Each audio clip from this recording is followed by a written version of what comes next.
Naging miniature ang squad mates ng I Want ASAP. Panoorin kung gaano ka-cute ang apat sa kanilang trailer kung anong mangyayari bukas sa I Want ASAP live. Kaya heto na, sina Ruby Domingo, Edward Barber, Mayma Entrata, and Darren Espanto. Panoorin po natin. Para sa online squad mates, magbaon na ng maraming kilig at tawa para sa ultimate bonding experience na inihanda namin just for you this Sunday. Huwag kalimutan inyong headsets and beautiful singing voices sa jamming natin kasama ang best.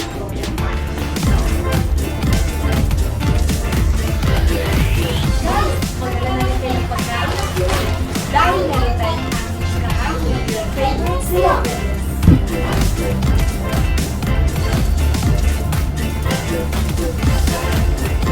At handa din ang mga friends nyo para sa special guest natin sa Digi4Me. Sigurado, heavy duty, Jackpot Sunday. Ito lang sa I Want ASAP!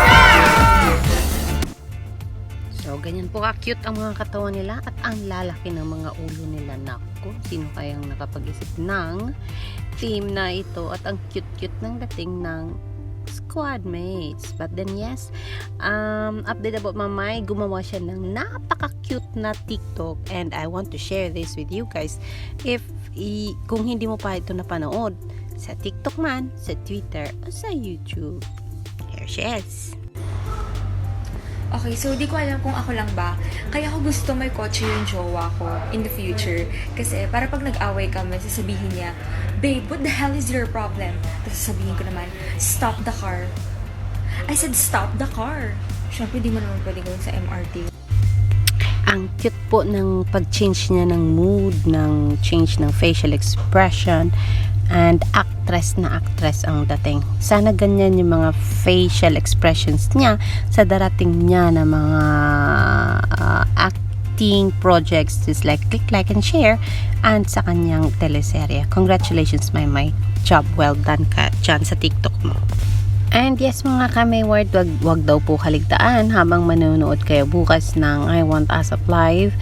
Magbaon na kayo ng Lays at saka Nutriboost. Katabi nyo habang nanonood. Kung si Mama ay nag-TikTok, si Edward Barber naman ay busy. Busy sa kakabisita sa kanyang mga kaibigan na nagla-live sa Kumu.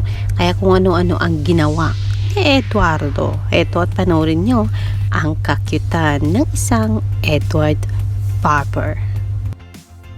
Nabusog na ako. No, ako ay may lobo. Lumipad sa langit. Di ko na nakita. Pumutok na pala. Sayang ang pera ko. Bumili ng lobo. Sa pagkain sana. Anong last line? Nabusog pa ako. Nabusog na ako. Nabusog pa ako. Oh my gosh. Yung tatlong, ano naman daw, Parang- tatlong bibi naman. Ay, Tatlong grabe. baby daw. Parang may Christmas parties. Inuutosan ako ng nanay ko. Uy, Edward, kanta ka. Hindi. Kasi nga bagong version. Heart beside the world, shining, shimmering, splendid. Tell me, princess, now when did you last let your heart decide? I can open your eyes, take you under my world.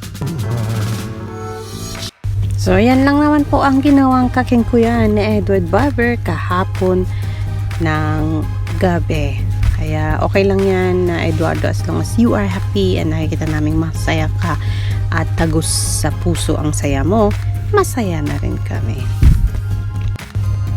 This is Alexander Lex the Juice saying magandang gabi po sa inyo lahat. Have a good night sleep and I'll see you in my next for sure tomorrow.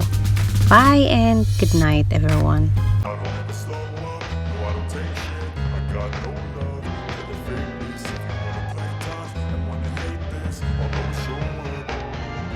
I don't ever slow up, no I don't take shit. I got no love for the fakeness. If you wanna play tough and wanna hate this, I'll always show up.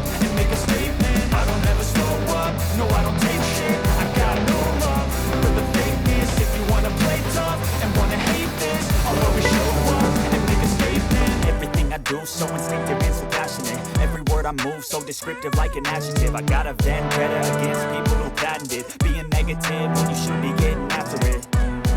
I got facts over tracks, this and that, spitting slow, spitting fast, I can roast, I can gas, think I'm okay at last, but I don't know if that can erase all the past and the pettiness, a reflection of the emptiness, hilarious, you think you're worth my time, you're delirious, mysterious, because you hide behind a fake exterior, inferior, you know I'll always be a bit superior, get off of me, this ain't no humble brag, I want you to hear words, you can say them back, I want you to feel free from the chains at last, and to believe in what you got, it was built to last, yeah. Now that I've been put through hell, I've never got anyone's help.